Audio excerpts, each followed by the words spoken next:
I'm here with Jeffrey, with Professor Jeffrey. Yes. Yes. The professor. Okay, super. Where did you study? Did you study in America? Yeah, my PhD is from Carnegie Mellon. So I got my PhD in 1984, and I did it on the economics of robots and AI. In 1984. So there was a lot of AI. I was a PhD in engineering, but that was my subject of my dissertation, was the economics of robots, but also AI, because at that time, expert systems were a really big deal.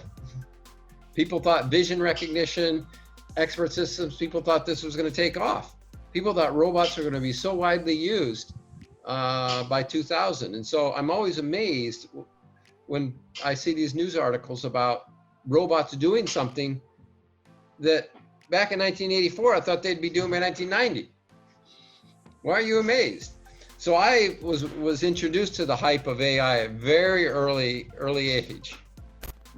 The costs aren't, for example, auto insurance. The cost is in the accidents. So you have to find a way to reduce the number of accidents to reduce the cost. That's where the big costs are. Mm-hmm. If you want to reduce housing insurance, if you want to reduce the amount of, if you want to be more profitable as insurance for housing, you have to reduce the number of burglaries or fires or other problems that occur in houses that lead to high costs. So you need to think about the cost for the industry and then think about how you can use AI, big data, or whatever algorithm to reduce those costs. But cost arbitrage is an area that startups are involved in. We're seeing it more and more. We covered a story about DE Shaw yesterday, where they've cut off Ascensium that goes around helping small startups working with regulators. And there's lots of companies that are doing things like that at the moment. But why are people not approaching startups? We're hearing in Europe that sustainability is what startups have to be looking at, and understanding if they can fit into that. They're not being told in Europe to look at costs, just sustainability. Well, if you look at the education, university education for startups, for technology, they completely underestimate how hard it is. They make it sound as though opportunities are everywhere. All you got to do is work hard. It's so easy, and they teach you about platforms. So they don't really talk about the economics of an industry, because that's too much industry-specific information. And if you get into any technical industry, that's engineers and things like that. So they present it in a very simple way, as if it isn't hard. And so a lot of students and a lot of people who want to start up a company, they're too quick to copy everybody else. So we've got so many different ride-sharing companies, so many different peer-to-peer loan companies, so many different payment companies, so many different food delivery companies. There's so many that are the same, and you can tell they haven't really thought very much about how to do these things. Well, we have Rocket Media, I think, in Europe that's a good example of that exact attitude. Whether that's a good thing or a bad thing, it's hard to say, because sometimes, I think here in Europe as well, we have Bolt, which is Uber's competitor. And there's also some economic choice behind, I guess, which one you're going to use, which is probably what Rocket Media thought of at the beginning as well. But that's a fair point. However, when it comes to innovation, we're seeing here, at least in Europe, that innovation is being really well funded. Really well funded. I think Europe funds better than even China and America. So what, if there was all this money going into it, where has it gone wrong? Yeah, well, that's part of the problem. There's so much money that people don't think very carefully about the money. When there's very little money, people think more carefully. They don't rush into it. When there's so much money, they're in a hurry to not only start their business, they're in a hurry to expand. A very key part of startup new companies is to experiment. You try something. It doesn't work. You try something else. You try something else. You keep modifying your product and service. You try different you target different customers. You do a lot of experimentation before you decide on what you're going to do, before you really expand. But what we have now in this hype about growth, and you got to grow so fast, and if whoever grows the fastest is going to win, that everyone copies each other and does the same thing. So all these rideshare companies, they all do the same thing. All these food delivery companies, they almost do the same thing. All these peer-to-peer loan companies, they really do almost the same thing. If you listen to them talk about how they're different, it's very small. There aren't big differences, and that shouldn't be the case. Companies should be trying different things. So, but do you not see a role in of this to be repaired by the venture capital firms like Sequoia and other consulting firms like Andreessen Horowitz and others. I mean, we're not seeing them complain about this that much. I was looking at Sequoia yesterday, and apart from warning people about coronavirus, they've been quite quiet recently. Surely companies like that should be standing up and spreading this message. Yeah, it's hard to say. The problem is, if you look at the profitability of these ex-unicorns, I only found 6 of 45 American ex-unicorns that were making money. Many of them are losing huge amounts of money. And some of that money is coming from these big established VCs that once made huge money, 20 years ago. Now the problem is that they will fund a company, and then they will get somebody else to fund it, and then somebody else and somebody else. So they pass it down the road. So a lot of the first investors in Uber, WeWork, they made money because they've sold it to somebody else. So if you're so a lot of these top VCs, they're making money, but no one else is down the road, and they're not complaining, and they also don't want to say anything to have people understand this was what's going on, that the first investors are making money, but then it's getting sold to other people, but then the next investors may not be making money, and certainly the public investors are. If you look at, again, these ex-unicorns in the US, I think it was like 14 of 45 had share price increases that outdid the NASDAQ. So that's not very good. No, it's not. Companies like Uber, where the share price has dropped. The fact that NASDAQ is so high is not good in itself, let alone them overperforming it. Well, yeah, it is. So we don't see the full pain yet at all. Okay, but, and there's going to be a slight but here. We are aware that Sequoia isn't currently looking at Robinhood. It's a new financial investment firm in the US. And I understand that in the first quarter of this year, they had double the new amount of customers that any bank in America, because of their product, because of the way their product is positioned to millennials and what have you. They appear to be a good business on that basis because which company? They're picking up data. They're picking up data points, customers. Robinhood Investments, they're called. It's an American startup that Sequoia have just taken on board about a year ago. Okay, I don't know.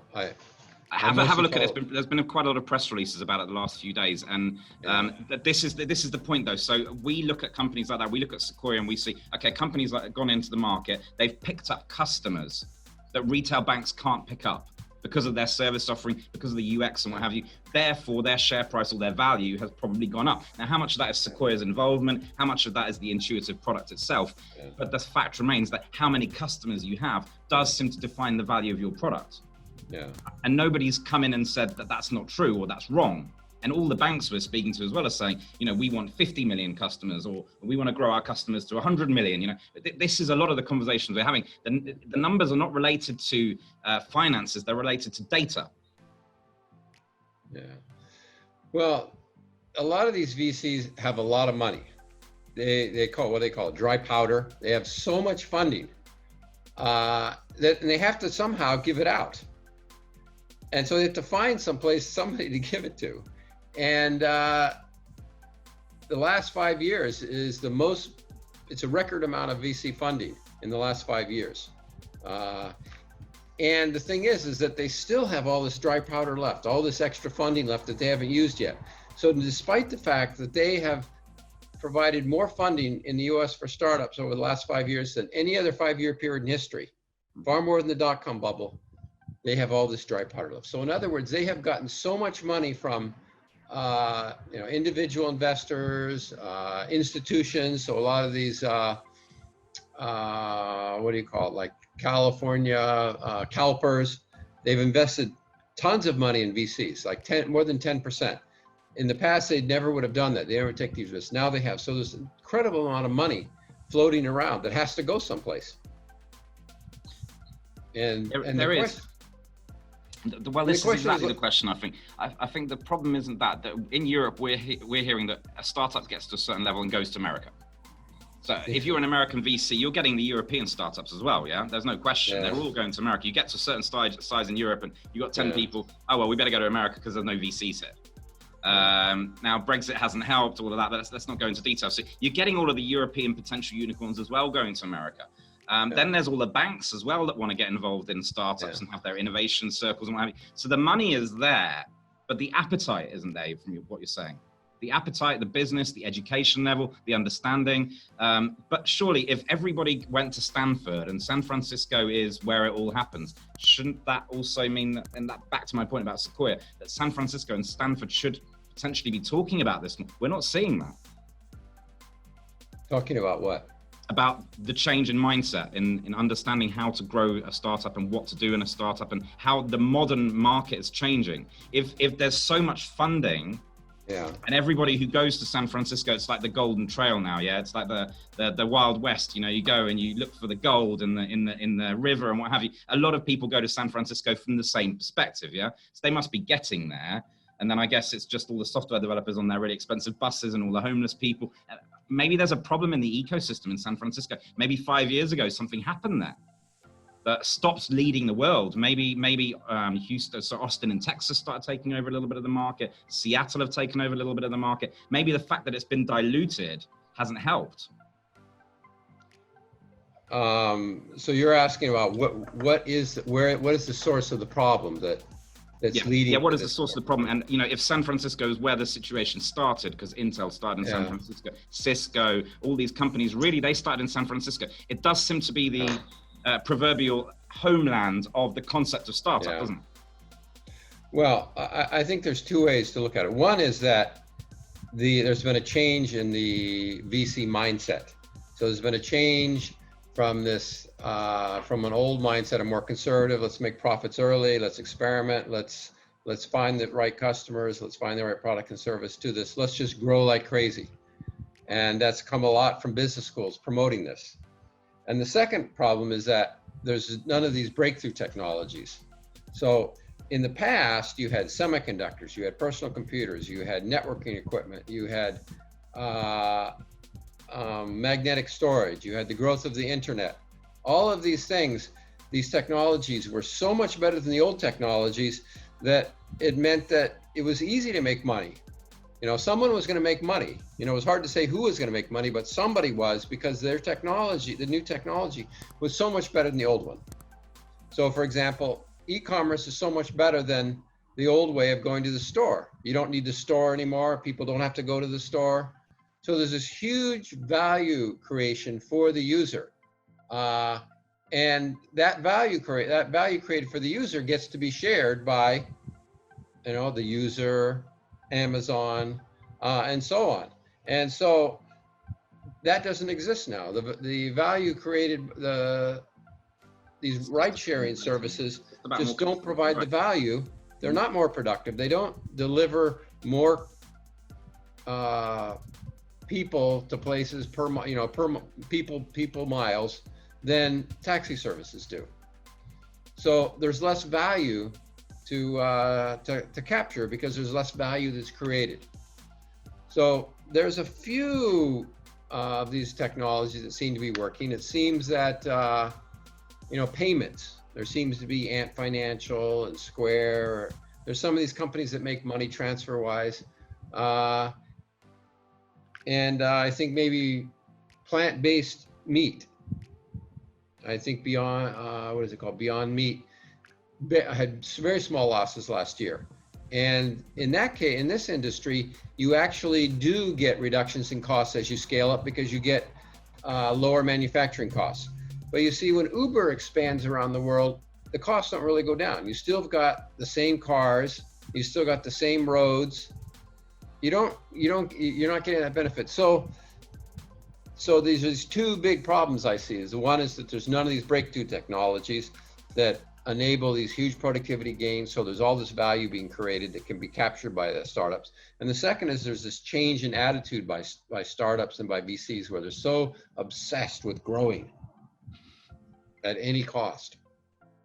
But then there's SpaceX, which technically speaking could not work. I mean, Elon Musk might put billions into that project and it might not happen, but it is innovative, getting us to Mars, getting us out of the normal understanding of what space exploration is. He's doing something innovative. And there's probably a few places like that, which, we can justify the fact that they're maybe making a loss because they're actually creating something new.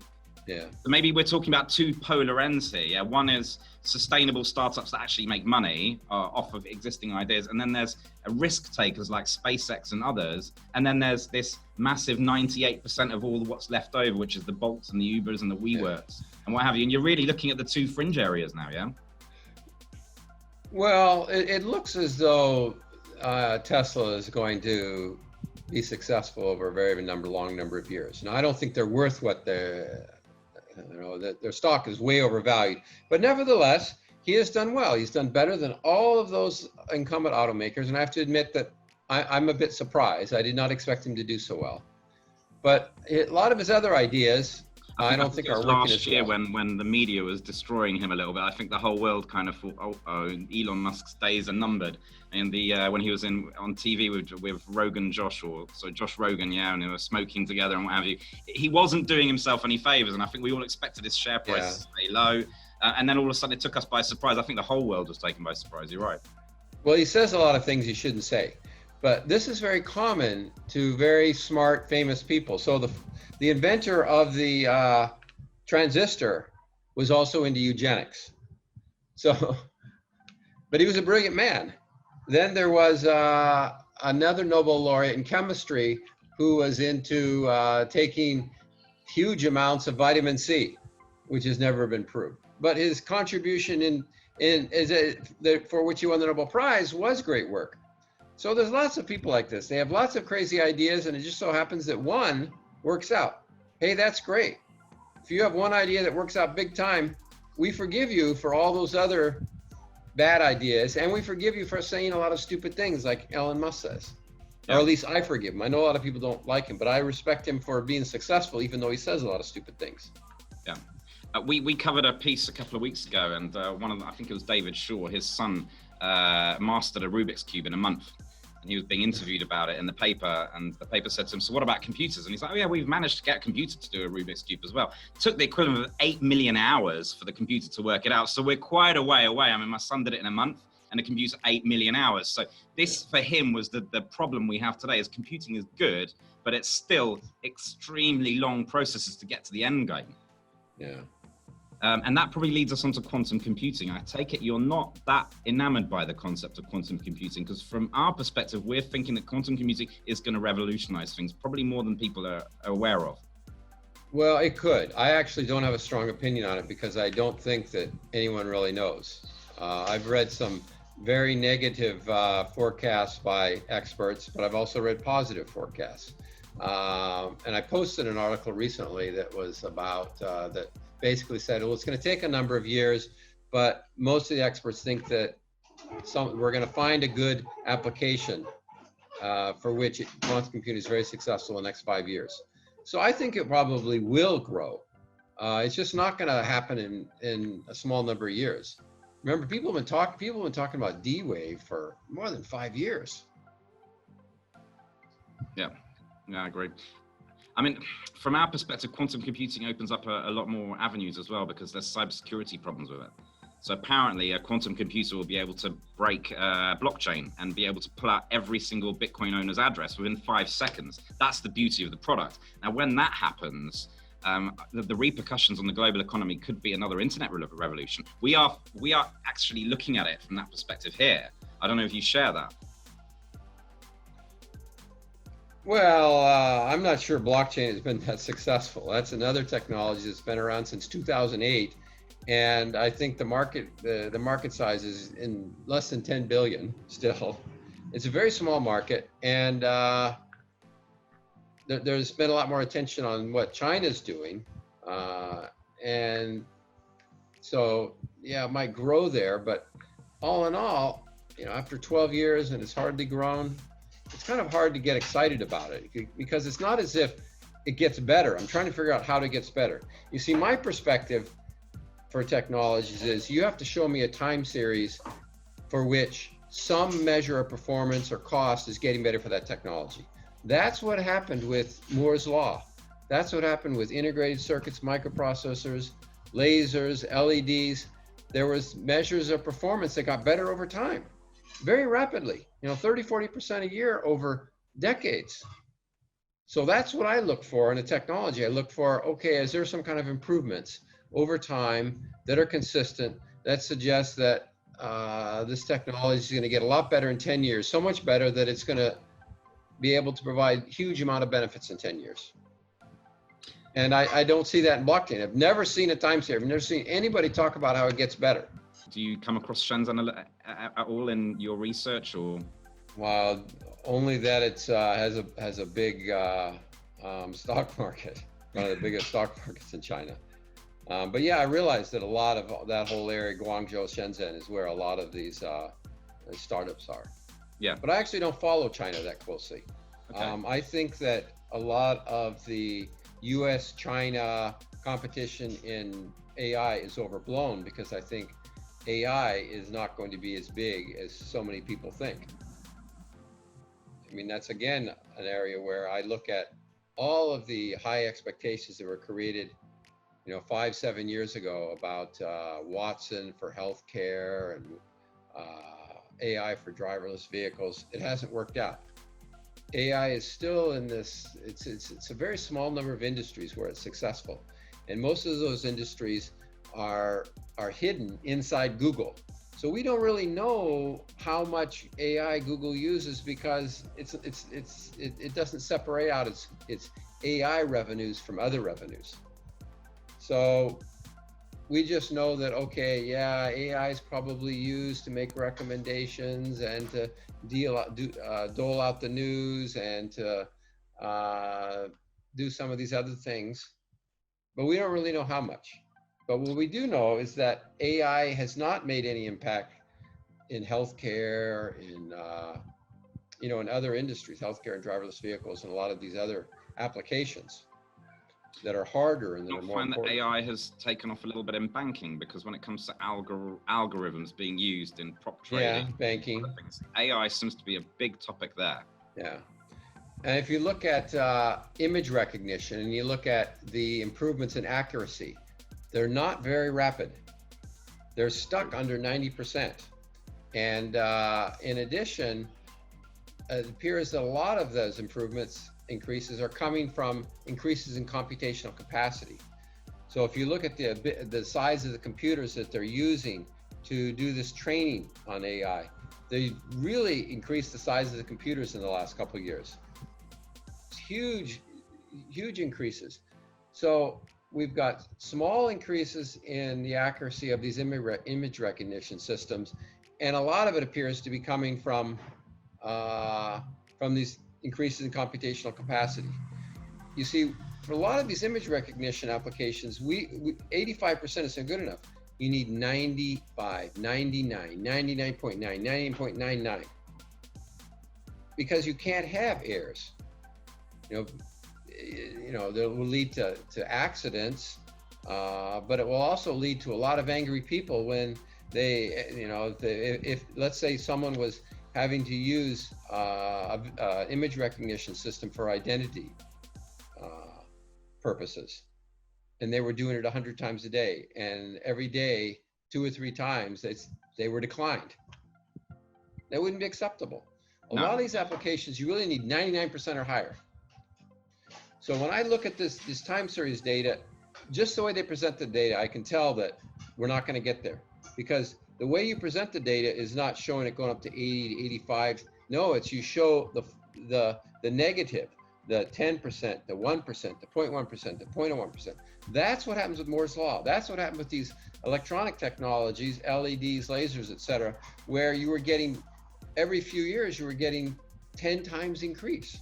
And you had to show it on a log plot to capture that.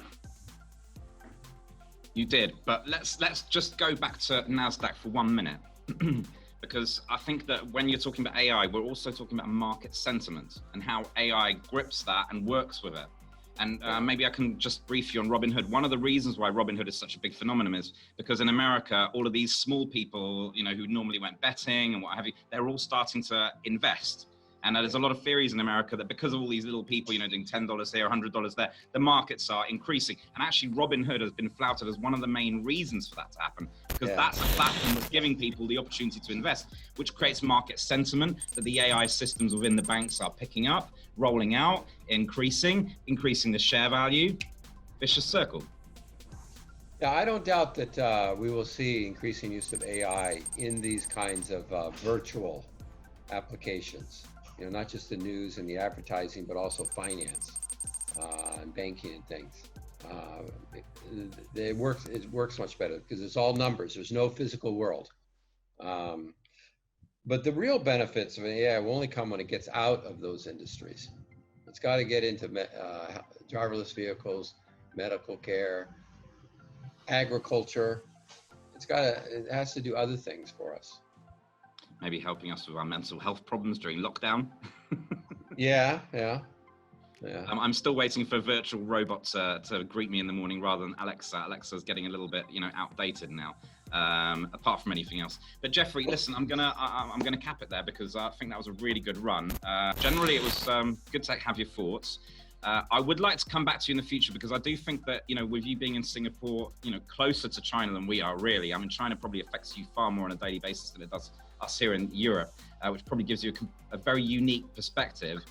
So I'd love to come back to you in the future. In the meantime, though, obviously our readers would be very happy to see your blogs and your posts on LinkedIn. Would be happy to spread them across the internet and try and help a little bit get more awareness that people understand how to get involved in the startup industry. Here in Europe at the moment, like I've said, we haven't had conversations like this. We have a couple of people on the circuit here in Europe who have similar sentiments to what you're saying, but not enough of them. And I've certainly not heard their voice enough. So it's good to have your input. Okay, well, thank you. It's good to participate.